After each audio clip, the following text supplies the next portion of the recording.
നാമം വാഴ്ത്തപ്പെടുമാറാകട്ടെ. വീണ്ടും ഒരിക്കൽ കൂടി നമ്മുടെ റോമാലേഖന പഠനത്തിന്റെ 6ാം ദിവസത്തിലേക്ക് നാം കടന്നിരിക്കുകയാണ്.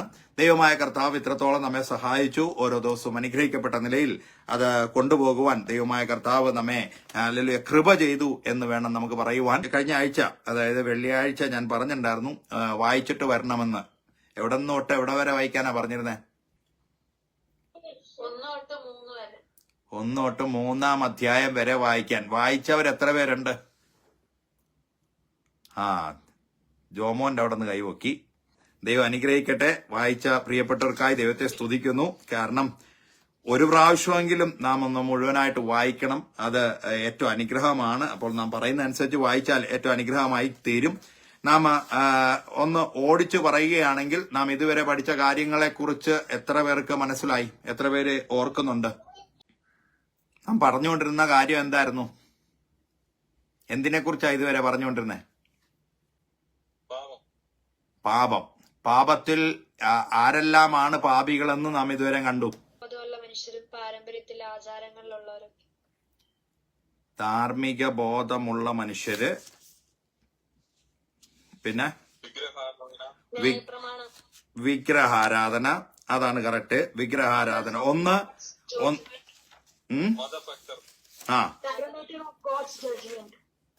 അതൊക്കെ പിന്നെ വരുന്നേ ഉള്ളൂ. നമ്മൾ പഠിച്ച കാര്യങ്ങളാണ്. അതായത് വിഗ്രഹാരാധനയെ കുറിച്ച് പഠിച്ചു.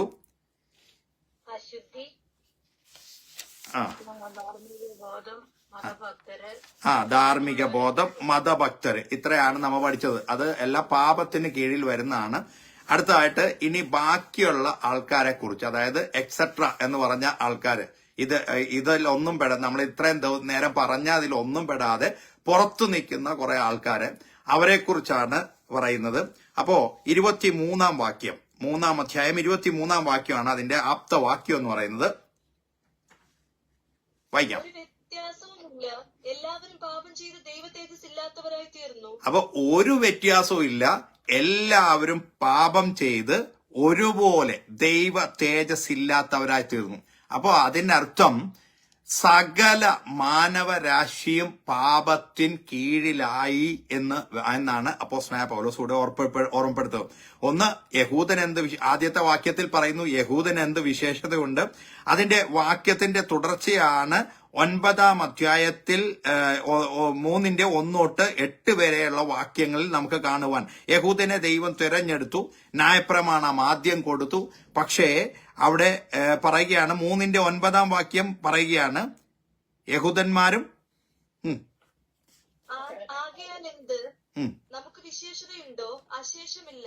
യഹൂദന്മാരും യവനന്മാരും ഒരുപോലെ പാപത്തിന് കീഴാകുന്നു എന്ന് നാം മുമ്പേ തെളിയിച്ചുവല്ലോ. അപ്പൊ ന്യായപ്രമാണത്തിന് കീഴിലുണ്ടായിരുന്ന യഹൂദനും ഒരുപോലെ ന്യായപ്രമാണത്തിൽ ഉണ്ടായിട്ട് പോലും അവരും പാപികളായി തീർന്നു എന്ന് അവിടെ പറയുകയാണ്. 3-10 പറയുന്നു ആരുമില്ല, ഒരുത്തൻ പോലുമില്ല. 12-ാം വാക്യത്തിൽ പറയുന്നു എല്ലാവരും. 19-ാം വാക്യം, 3-19 വാക്യത്തിൽ പറയുന്നു ന്യായപ്രമാണം പറയുന്നതെല്ലാം ന്യായപ്രമാണത്തിന് കീഴുള്ളവരോട് പ്രസ്താവിക്കുന്നു എന്ന് നാം അറിയുന്നു. 18-ാം വാക്യം, ഏത് വായും അവരുടെ ദൃഷ്ടിയിൽ ദൈവഭയമില്ല എന്ന് എഴുതിയിരിക്കുന്നുവല്ലോ. അങ്ങനെ ഏതു വായും അടഞ്ഞ് സർവ്വലോകവും, അങ്ങനെ ഏതു വായും, അതാണ് ആ വാക്യം കിട്ടാൻ, ആ വാക്ക് കിട്ടാൻ വേണ്ടിയായിരുന്നു.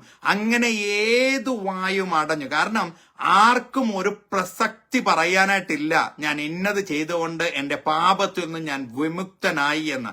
കാരണം അപ്പോസ്തലനായ പൗലോസ് പറയുന്നുണ്ട്, പ്രവൃത്തികളല്ല, അല്ലെങ്കിൽ ഞാൻ ഇന്നതെല്ലാം ചെയ്തത് കൊണ്ടാണ് എന്ന് പറയാനായിട്ട് കഴിയത്തില്ല.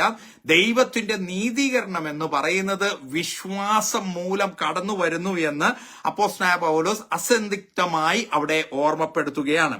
അതിന്റെ 3-10 തൊട്ട് 18 വരെയുള്ള വാക്യങ്ങളിലാണ് എല്ലാവരും പാപികളാണെന്ന് പ്രൂവ് ചെയ്യുവാനായിട്ട് കൊട്ടേഷൻസ് ആണ് എടുത്തിരിക്കുന്നത്. അപ്പോസ്തലനായ പൗലോസ് കൊട്ടേഷൻസ് എന്ന് പറഞ്ഞാൽ മനസ്സിലായല്ലോ. എന്ന് പറഞ്ഞാൽ നേരത്തെയുള്ള തിരുവെഴുത്തുകളെ ആസ്പദമാക്കി അവിടെ നിന്നെല്ലാം എവിടെയെല്ലാം അത് പരാമർശിച്ചിട്ടുണ്ടോ അവിടെ നിന്നെല്ലാം കോട്ടെടുത്ത് അപ്പോസ്തലനായ പൗലോസ് എഴുതിയിരിക്കുന്നു. അതാണ് അപ്പോസ്തലനായ പൗലോസിന്റെ ശ്രേഷ്ഠത. ജ്ഞാനി എന്ന് പറയത്തക്കവണ്ണം ചിലത് അപ്പോസ്തലനായ പൗലോസ് നേടിയത് ന്യായപ്രമാണം ഗമാലിയേലിന്റെ കാൽക്കൽ ഇരുന്ന് പഠിച്ചതിന്റെ ഗുണമാണ്. എവിടെയെല്ലാം ഇതിന് ഒരു പഠനത്തോടുള്ള ബന്ധത്തിൽ അതിനെ ആധാരമാക്കി എവിടെയെല്ലാം അതിനെ കുറിക്കുന്നുണ്ടോ അത് കോട്ട് ചെയ്തിട്ട് പറയുവാനായിട്ട് ഇടയാകുന്നു. അതാണ് നമുക്ക് കാണുവാൻ കഴിഞ്ഞത്. 3:10, 11, 12 വാക്യങ്ങൾ ഒന്ന് വായിക്കാം. നീതിമാൻ ആരുമില്ല, ഒരുത്തൻ പോലുമില്ല. ഗ്രഹിക്കുന്നവനില്ല, ദൈവത്തെ അന്വേഷിക്കുന്നവനുമില്ല. എല്ലാവരും വഴിതെറ്റി ഒരുപോലെ കൊള്ളരുതാത്തവരായി തീർന്നു. നന്മ ചെയ്യുന്നവനില്ല, ഒരുത്തൻ പോലുമില്ല. ഇനി അത് സങ്കീർത്തനം 14:1-3 വരെ വായിച്ചേ. അതാണ് അവിടെ നിന്നാണ് ഈ കോട്ട് എടുത്തിരിക്കുന്നത്. ദൈവമില്ല എന്ന് മൂഢൻ തന്റെ ഹൃദയത്തിൽ പറയുന്നു. അവർ വഷളന്മാരായി മ്ലേച്ഛത പ്രവർത്തിക്കുന്നു. നന്മ ചെയ്യുന്നവൻ ആരുമില്ല. ദൈവത്തെ അന്വേഷിക്കുന്ന ബുദ്ധിമാനുണ്ടോ എന്ന് കാണുവാൻ യഹോവ സ്വർഗത്തിൽ നിന്ന് മനുഷ്യപുത്രന്മാരെ നോക്കുന്നു. എല്ലാവരും വഴിതെറ്റി ഒരുപോലെ കൊള്ളരുതാത്തവരായി തീർന്നു. നന്മ ചെയ്യുന്നവനില്ല, ഒരുത്തൻ പോലുമില്ല. നീതികേട് പ്രവർത്തിക്കുന്നവർ ആരും അറിയുന്നില്ലയോ? മതി. ഇനി 3:13 വാക്യവും സങ്കീർത്തനം 5:9 വാക്യവും അതാണ് അതിന്റെ കൊട്ടേഷൻ എന്ന് പറയുന്നത്. റോമർ 3:13. അവരുടെ തൊണ്ട തുറന്ന ശവക്കുഴി, നാവ് കൊണ്ട് അവർ ചതിക്കുന്നു. സങ്കീർത്തനം 5:9. സങ്കീർത്തനം 5:9. അവരുടെ വായിൽ ഒട്ടും നേരില്ല, അവരുടെ അന്തരംഗം നാശകൂപം തന്നെ. അവരുടെ തൊണ്ട തുറന്ന ശവക്കുഴിയാകുന്നു. കണ്ടോ? ഇനി 13 വാക്യത്തിന്റെ അത് തന്നെ പിന്നെ 140 സങ്കീർത്തനം 3 വാക്യത്തിലും പറയുന്നുണ്ട്. ഇനി 14 വാക്യം ഒന്ന് വായിക്കാം. അവരുടെ വായിൽ ശാപവും കയ്പും നിറഞ്ഞിരിക്കുന്നു. 10 സങ്കീർത്തനം 10:7. അവന്റെ വായിൽ ശാപവും വ്യാജവും സാഹസവും നിറഞ്ഞിരിക്കുന്നു. കണ്ടോ? അപ്പം ഇതെല്ലാം പല പല സ്ഥലങ്ങളിൽ തിരുവെഴുത്തുകളിൽ അല്ലെങ്കിൽ സ്ക്രിപ്ചർ എന്ന് പറയുന്ന കർത്താവായ യേശു ക്രിസ്തുവും പറയുന്നു. പഴയ നിയമത്തിൽ നിന്നും താൻ ഏതെങ്കിലും ഒരു കോട്ട് എടുക്കുമ്പോൾ തിരുവെഴുത്തു പറയുന്നത് പോലെ എന്ന് പറഞ്ഞുകൊണ്ടാണ് കർത്താവായ യേശുവും പറയുന്നത്. അതുകൊണ്ട് അപ്പോസ്തലനായ പൗലോസ് ഒരു കാര്യം സ്ഥിരീകരിക്കുവാനായിട്ട് തിരുവെഴുത്തിൽ നിന്നുള്ള കോട്ടുകളാണ് എടുത്തുകൊണ്ടിരുന്നത്. 3-ാം അധ്യായം 15 മുതൽ 17 വരെയുള്ള വാക്യങ്ങൾ വായിക്കുമ്പോൾ ബന്ധപ്പെടുന്നു. നാശവും അരിഷ്ടതയും അവരുടെ വഴികളിലുണ്ട്. സമാധാന മാർഗം അവർ അറിഞ്ഞിട്ടില്ല. അവരുടെ ദൃഷ്ടിയിൽ ദൈവഭയമില്ല എന്നിങ്ങനെ എഴുതിയിരിക്കുന്നുവല്ലോ. അത് എടുത്തിരിക്കുന്നത് യെശയ്യാവിന്റെ പുസ്തകം 59-ാം അധ്യായം 7-8 വാക്യമാണ്. ദോഷത്തിനായി ഓടുന്നു. കുറ്റമില്ലാത്ത രക്തം ചിന്നുവാൻ അവർ ബന്ധപ്പെടുന്നു. അവരുടെ നിരൂപണങ്ങൾ അന്യായ നിരൂപണങ്ങളാകുന്നു. ശൂന്യവും നാശവും അവരുടെ പാതകളിലുണ്ട്. ഇനി അതിന്റെ സമാധാനത്തിന്റെ വഴി. അപ്പൊ അത് കറക്റ്റായിട്ട് അതുപോലെ തന്നെയാണ് അപ്പോസ്തലനായ പൗലോസ് കോട്ട് ചെയ്തേക്കുന്നത്. 3:18 പറയുകയാണ് അവരുടെ ദൃഷ്ടിയിൽ ദൈവഭയമില്ല. സങ്കീർത്തനം 36-1 വാക്യം. ദുഷ്ടന് തന്റെ ഹൃദയത്തിൽ പാപാദേശമുണ്ട്, അവന്റെ ദൃഷ്ടിയിൽ ദൈവഭയമില്ല. നോക്കിയേ, അപ്പൊ എല്ലാ പൗലോസ് ഇത് ഒരു കാര്യത്തെ കുറിച്ച് വ്യക്തമായിട്ട് പറയുവാനായിട്ട് കൊട്ടേഷൻ എടുത്തിരിക്കുന്നത് തിരുവെഴുത്ത് എന്ന് പറഞ്ഞാൽ ന്യായപ്രമാണത്തിൽ അല്ലെങ്കിൽ പഴയ നിയമ പുസ്തകങ്ങളിൽ നിന്നാണ് ഇതെല്ലാം എടുക്കുവാനായിട്ട് ഇടയായത്. ഇതിന്റെ എല്ലാം ആപ്തമായ അല്ലെങ്കിൽ ഒന്ന് സമ്മറൈസ് ചെയ്തിട്ട് എന്താണ് ഇതിന്റെ ഹെഡിങ് എന്ന് ചോദിച്ചാൽ സങ്കീർത്തനം 14:1 പറയുന്നതാണ് ദൈവമില്ല എന്ന് മൂഢൻ തന്റെ ഹൃദയത്തിൽ പറയുന്നു. അപ്പൊ പാപിയായ മനുഷ്യൻ ആദ്യം ഹൃദയത്തിൽ പറയുന്ന ഒറ്റ വാക്കാണ് ദൈവമില്ല. ഇന്ന് നാം ലോകത്ത് അല്ലെങ്കിൽ ഇന്ന് നാം കണ്ടുമുട്ടുന്ന അനേക പ്രിയപ്പെട്ടവർ പറയുന്ന ഒരു വാക്കാണ് there is no God. അപ്പോ ഇത് എന്തുകൊണ്ടാണ് ഇത് പറയുന്നത്? അവരുടെ ഉള്ളിൽ പാപം ജനിക്കുന്നത് കൊണ്ടാണ് അങ്ങനെ പറയുന്നത്. അതുകൊണ്ട് ദൈവമില്ലാഞ്ഞതുകൊണ്ട് അവർ സ്വയം ദൈവത്തെ ഉണ്ടാക്കുവാനായിട്ടിടയായി. എന്നിട്ട് ഇതെല്ലാം ചെയ്യുമ്പോഴും അവന്റെ ഉള്ളിലുള്ളതായ അവന്റെ വൈകാരിക ചിന്ത അവനെ പാപം ചെയ്യുവാനായിട്ട് പ്രേരിപ്പിച്ചുകൊണ്ടിരിക്കുകയാണ്. 3:11 പറയുകയാണ് ഗ്രഹിക്കുന്നവനില്ല എന്ന് പറഞ്ഞാൽ ഡിപ്രൈഡ് മൈൻഡായിട്ട് മാറിയിരിക്കുകയാണ്. ദൈവത്തെ അന്വേഷിക്കുന്നില്ല എന്ന് പറഞ്ഞാൽ ദൈവത്തിൽ നിന്നും അകന്നകന്ന് പോയിക്കൊണ്ടിരിക്കുകയാണ്. ദൈനംദിനം ദൈവത്തിൽ നിന്ന് അകന്നകന്ന് പോയിക്കൊണ്ടിരിക്കുന്നു. അകത്തെ മനുഷ്യന്റെ 3 ഭാഗങ്ങൾ ഏതൊക്കെയാണെന്ന് ചോദിച്ചാൽ, അവന്റെ ചിന്തയാണ് ഒന്ന്, രണ്ടാമത്തേത് അവന്റെ വികാരമാണ്, മൂന്നാമത്തേത് അവന്റെ തീരുമാനമാണ്. അപ്പോ 3, ഒന്ന് മനസ്സ്, ഹൃദയം, വിൽ പവർ. ഇത് 3മാണ് അകത്തെ മനുഷ്യന്റെ 3 ഭാഗങ്ങൾ എന്ന് പറയുന്നത്. അതിന്റെ 3 കാര്യങ്ങൾ എന്ന് പറഞ്ഞാൽ ഗ്രഹിക്കുന്നില്ല, അന്വേഷിക്കുന്നില്ല, ചെയ്യുന്നില്ല. നാം വചനത്തിൽ വായിച്ചതുപോലെ, സങ്കീർത്തനത്തിൽ 14 വായിച്ചതുപോലെ, ഒരു മനുഷ്യൻ ഗ്രഹിക്കുന്നില്ല, അന്വേഷിക്കുന്നില്ല, ചെയ്യുന്നില്ല. അപ്പൊ ഈ അകത്തെ മനുഷ്യന്റെ 3 ഭാഗങ്ങളാണ് മനസ്സ്, ഹൃദയം, വിൽ പവർ. അതാണ് ഈ 3 കാര്യങ്ങളിലായിട്ട് നമ്മളെ വെളിപ്പെടുത്തുന്നത് എന്ന് ഓർപ്പിക്കട്ടെ. അപ്പോ ഏറ്റവും പ്രധാനപ്പെട്ട കാര്യം, എന്തിനാണ് യേശു വന്നത്? നമ്മുടെ പാപത്തെ എല്ലാം മാറ്റുവാനാണ്.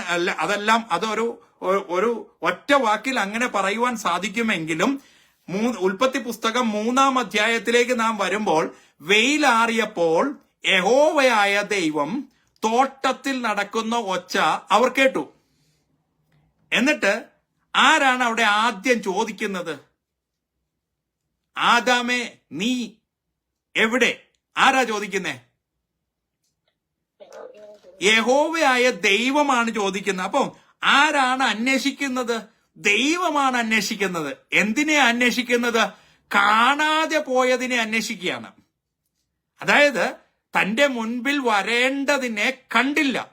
അപ്പൊ കാണാതെ പോയതിനെ തിരഞ്ഞു രക്ഷിപ്പാനല്ലോ മനുഷ്യപുത്രൻ വന്നത്. വചനം പറയുകയാണ്, എല്ലാവരും ആടുകളെ പോലെ തെറ്റിപ്പോയി, ഓരോരുത്തൻ താന്റെ വഴിക്ക് തിരിഞ്ഞു. അതാണ് സിൻ. മീൻസ് നമുക്ക് ബോധിച്ചതുപോലെ താങ്കളുടെ വഴിക്ക് തിരിഞ്ഞപ്പോൾ അതാണ് പാപമായിട്ട് വരുവാനായിട്ട് ഇടയായത്. അപ്പൊ ഇതിൽ നിന്നും പുറത്തു കടക്കുവാൻ, ഈ പാപത്തിൽ വീണ മനുഷ്യന് പുറത്തു കടക്കുവാൻ ഒരേ ഒരു മാർഗമേ ഉള്ളൂ. അതാണ് സുവിശേഷം, ഗോസ്പൽ എന്ന് പറയുന്നത്. സർവ്വജനത്തിനും ഉണ്ടാകുവാനുള്ള മഹാസന്തോഷം.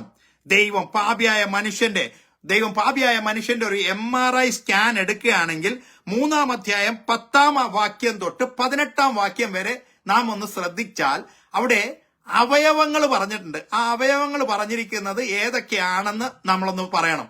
വായിക്കാൻ പോവാണ്. 3-ാം അധ്യായം 10-ാം വാക്യം തൊട്ട് 18-ാം വാക്യം വരെ വായിക്കുമ്പോൾ ഏതെല്ലാം അവയവങ്ങളെ കുറിച്ചാണ് അവിടെ പറയുന്നത് എന്ന് നമുക്കൊന്ന് ചിന്തിക്കാം. നീതിമാൻ ആരുമില്ല, ഒരുത്തൻ പോലുമില്ല. ഗ്രഹിക്കുന്നവനില്ല, ദൈവത്തെ അന്വേഷിക്കുന്നവനുമില്ല. എല്ലാവരും വഴിതെറ്റി ഒരുപോലെ കൊള്ളരുതാത്തവരായി തീർന്നു. നന്മ ചെയ്യുന്നവനില്ല, ഒരുത്തൻ പോലുമില്ല. അവരുടെ തൊണ്ട തുറന്ന ശവക്കുഴി. നാവുകൊണ്ടവർ ചതിക്കുന്നു. സർപ്പവിഷം അവരുടെ അധരങ്ങൾക്ക് കീഴെ ഉണ്ട്.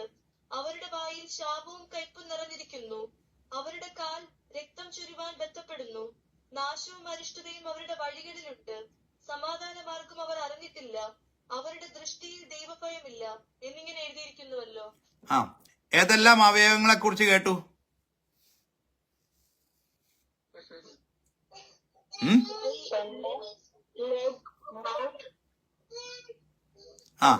ലെഗ്, മൗത്ത്, പിന്നെ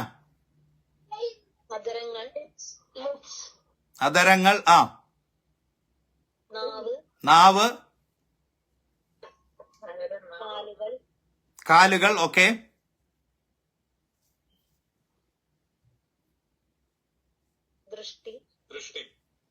ദൃഷ്ടി. അത് ഒരെണ്ണം കൂടി പറയാനുണ്ട്, ഒരെണ്ണം കൂടി വന്നില്ല.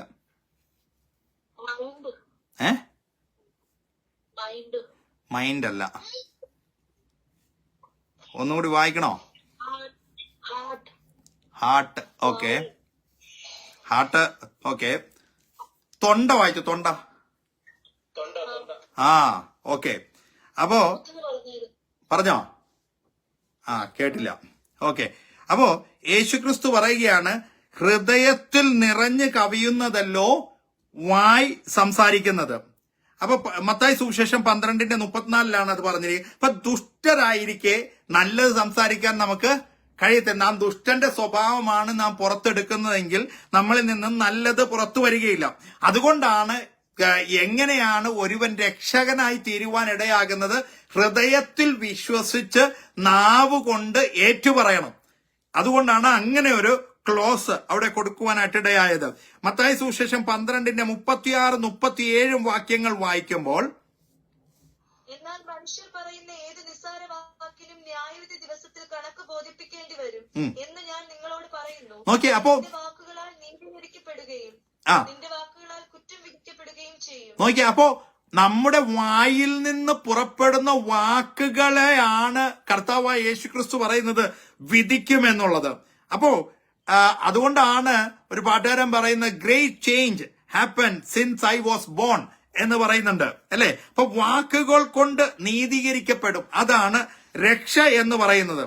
സോ നമ്മള് സംസാരിക്കുമ്പോഴും നാം ഏത് വ്യക്തികളോടാണ് സംസാരിക്കുന്നതെന്നും എന്താണ് സംസാരിക്കുന്നതും എന്നുള്ളതെല്ലാം വളരെ സൂക്ഷ്മത്തോടെ സംസാരിക്കണം.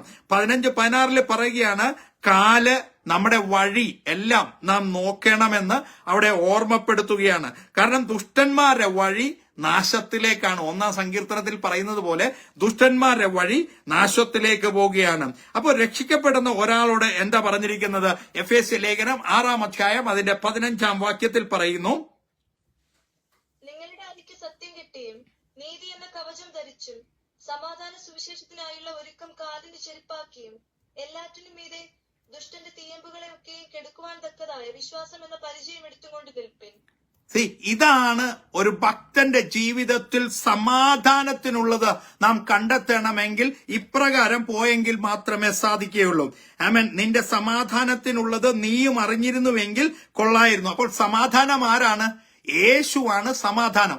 ആ സമാധാനത്തെ കണ്ടെത്തിയെങ്കിൽ മാത്രമേ നമ്മുടെ ജീവിതത്തിലും സമാധാനം കൈവരിപ്പാനായിട്ട് കഴിയുകയുള്ളൂ. അപ്പോ റോമാലേഖനം 1-ാം അധ്യായം 25-ാം വാക്യത്തിൽ പറയുകയാണ്, ദൈവത്തിന്റെ സത്യം. റോമർ 1:25. ദൈവത്തിന്റെ സത്യം അവർ വ്യാജമാക്കി മാറ്റിക്കളഞ്ഞു. അപ്പൊ സത്യം ഉണ്ടായിരുന്നതാണ്. ദൈവത്തിന്റെ സത്യം ഉണ്ടായിരുന്നതാണ്, അത് വ്യാജമാക്കി മാറ്റിക്കളഞ്ഞു എന്ന് പറഞ്ഞാൽ ദൈവമില്ല എന്ന് സ്ഥാപിച്ചിട്ട് സത്യത്തെ മാറ്റിക്കളയുവാനായിട്ടിടയായി. 1:28 പറയുകയാണ്, പരിജ്ഞാനത്തിൽ ധരിപ്പാൻ വായിച്ചട്ടെ. ദൈവത്തെ പരിജ്ഞാനത്തിൽ ധരിപ്പാൻ ഇഷ്ടമില്ലാത്തതിന് തക്കവണ്ണം ദൈവം വരെ ഉചിതമല്ലാത്തത് ചെയ്യുവാൻ. അപ്പൊ പരിജ്ഞാനത്തിൽ ധരിപ്പാൻ ഇഷ്ടമില്ലാതെ വണ്ണം, അതായത് അറിവ് നേടിയിട്ട് ദൈവത്തെ അറിയുവാൻ താല്പര്യപ്പെടാതെ വണ്ണം അവരെ ദൈവം അപ്രകാരം ഏൽപ്പിച്ചു കളയുവാനായിട്ടിടയായി. 1 യോഹന്നാൻ 2:10-11 പറയുന്നു, സഹോദരനെ സ്നേഹിക്കുന്നവൻ വെളിച്ചത്തിൽ വസിക്കുന്നു, ഇടർച്ചയ്ക്ക് അവനിൽ കാരണവുമില്ല. അപ്പോ നമ്മുടെ സ്കാൻ, നേരത്തെ പറഞ്ഞ പോലെ സ്കാൻ എടുക്കുകയാണെങ്കിൽ 4 വിധമായ കാര്യങ്ങളാണ് നമ്മളിൽ കാണുവാനായിട്ട് കഴിയും. 1 നമ്മുടെ സംസാരം, 2 നമ്മുടെ നടപ്പ്, 3 നമ്മുടെ മനസ്സ്, 4 നമ്മുടെ അഹന്ത. ഇതെല്ലാം മാറി 3-ാം അധ്യായം 19-20 വാക്യങ്ങൾ പറയുന്നു, ഒരു വായും തുറന്ന് നാം ദൈവസന്നിധിയിലാണെന്ന്, അതെ നീതിമാനാണെന്ന് പറയുവാൻ ധൈര്യം കാണുകയില്ല. കാരണം നമ്മളെല്ലാം പാപിയാണ് എന്ന് മനസ്സിലാക്കുമ്പോൾ, എല്ലാം അറിയുന്ന ഒരു ദൈവത്തിന്റെ മുൻപിൽ നാം കടന്നു ചെല്ലുമ്പോൾ, ഞാൻ ഇന്നതൊക്കെ ചെയ്തു, ഞാൻ നല്ലവനാണ് എന്ന് പറയത്തക്കവണ്ണം നമ്മുടെ വായിൽ ഒന്നും തന്നെ കാണത്തില്ല എന്നുള്ളത് വളരെ സ്പഷ്ടമാണ്. കാരണം ദൈനംദിനം നമ്മളെ നോക്കി കാണുന്ന ദൈവത്തിന്റെ മുൻപിൽ നാം ചെന്ന് നിൽക്കുമ്പോൾ നമ്മുടെ അവസ്ഥ എപ്രകാരമായിരിക്കും എന്നുള്ളത് നാം തിരയുവാനായിട്ട് ഇടയാകണം. അതുകൊണ്ട് 7-ാം അധ്യായം 12-ാം വാക്യത്തിൽ പറയുന്നു, ന്യായപ്രമാണം വിശുദ്ധമാണ്, കൽപ്പന വിശുദ്ധവും ന്യായവും നല്ലതും തന്നെ. ന്യായപ്രമാണം എന്നാൽ നന്മയായുള്ളത് എനിക്ക് മരണകാരണമായി തീർന്നു എന്നോ ഒരു നാളും അരുത്. പാപമത്രേ മരണമായി തീർന്നത്, അത് നന്മയായുള്ളതിനെക്കൊണ്ട് എനിക്ക് മരണം ഉളവാക്കുന്നതിനാൽ. മതി. അപ്പോൾ ന്യായപ്രമാണം അത് നന്മയ്ക്ക് കാരണമായി തീർന്നില്ല. അത് എന്തിനായി കാരണമായി തീർന്നു? ന്യായപ്രമാണം ഉപകാരമായി വന്നില്ല, മനുഷ്യർക്ക് അത് ഉപകാരമായി വന്നില്ല. അതുകൊണ്ട് അത് നന്മയായി തീർന്നില്ല.